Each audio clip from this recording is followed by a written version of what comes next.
Welcome to Crosley Farm. Hi guys, it's Morgan again with Crosley Farm. I just dropped my kiddo off at school. It is 7:55 in the morning. I received a call from the post office at like 7:20 telling me that my chips, CHIPS, arrived. So I'm assuming they mean my chicks. We had ordered some meat birds from a local hatchery. So I'm ill prepared as always. So I dropped my kiddo off and I'm at my local, one of my local farm stores. Honestly, I go back and forth. I don't really have a preference. I just go with whoever's got the best price. So I need to buy some chick starter. I mean, I might have some at home. I'm not sure, but I need to buy some chick starter and some pine shavings. Other than that, I have everything at home. So if you guys want to come along with me, and then I will show you how I turn one of those stock tanks that I have at my house that's full of a ton of summer stuff and chick stuff and stuff that we have for all of our meat birds. We'll get that all taken out of there and we'll get it set up for some baby chicks. And it's also only 27 degrees this morning in Northwest Ohio. So burr.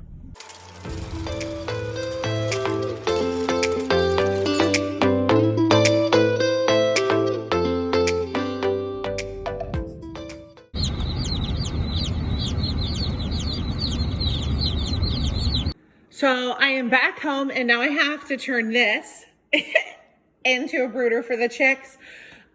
So we have a little stock tank and a big stock tank. So what happens at the end of each summer when we're done is that a bunch of this stuff gets thrown in here. Could we do a better job? Abso-freaking-lutely. Are we going to? Probably not. So I'm going to hurry up and set you guys down and turn this thing into a brooder. All right? All right, so we changed out the bedding and I've got the heat plate warming up. I also have just a small electric heater. I had it running in here this morning since I had the phone call. I've got my chick starter, I've got my chicks, and I've got another heat plate. I don't know, with the temp that it is in here, I don't think that I need that, and considering the size of the box that they're in, they'll all be able to fit under this heat plate just fine. But I'm gonna go ahead and lower that down. I've already washed up like a food and water container for them. So I'm gonna get those filled and I'll show you guys. I just filled up their chick starter. As you see, it's not really full, but so I'm using these bigger feeder, the bigger feeder and bigger water. These are probably about like the average size, right? These aren't what you get with like a chick starter kit.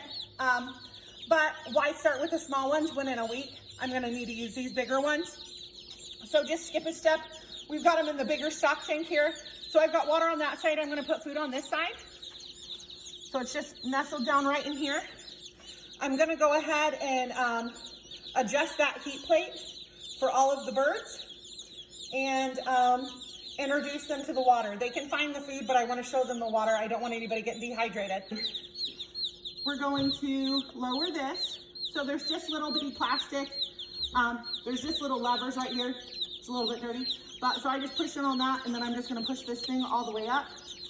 Let's see. Because what we want is we want it to be like going under mama hen, right?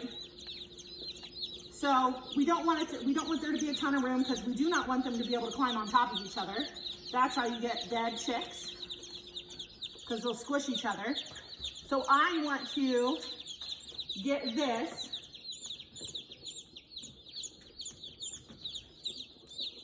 down here where they can just squish under it. All right, so we're gonna see. So I do have it pushed down in the bedding. We're gonna see if that, and it really doesn't look like there's any room at all. Let's see. Can you guys fit under there? Nope, that is way too low. So because of how plush our bedding is. So we're gonna lift it up a little bit. Just a little. Because again, we have to make sure each one's the same height. We don't want them to be able to climb on top of each other. All right, let's try again. Let's make sure nothing moves.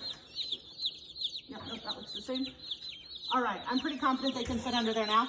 So we're gonna grab one chick at a time, show them the water, and then put them under the brooder. So count with me.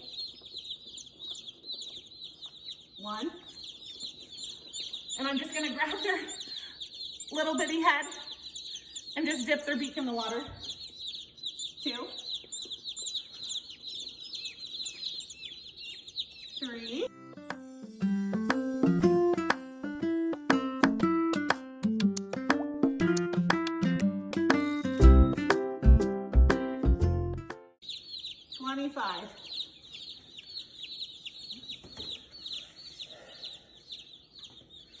So got 25 chicks running around there. Everybody seems super active.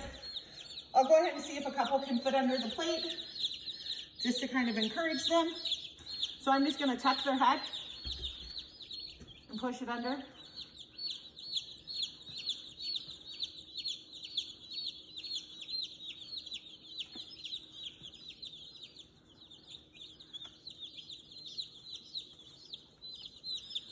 Because that's it, you just really want to be able to crawl under it.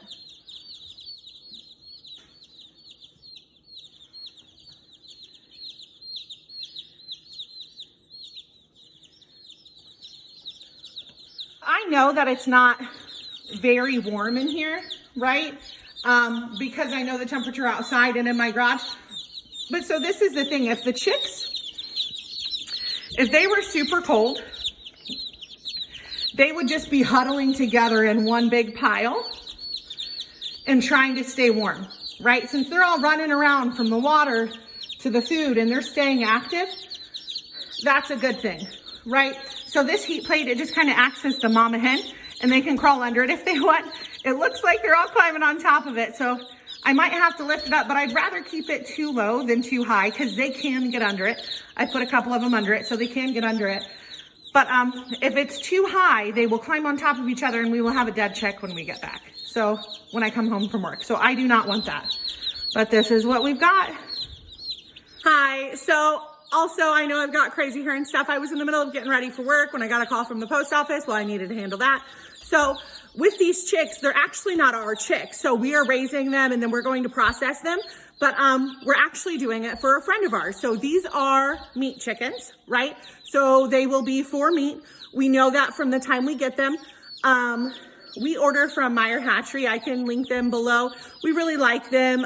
They're a local hatchery here in Ohio. And we've always had, great service with them. So these are jumbo Cornish cross. And yeah, so we just start them out like this and we'll just take you guys along the process. But so these are actually Bentley and Micaiah and Miles chickens. They're very excited about them.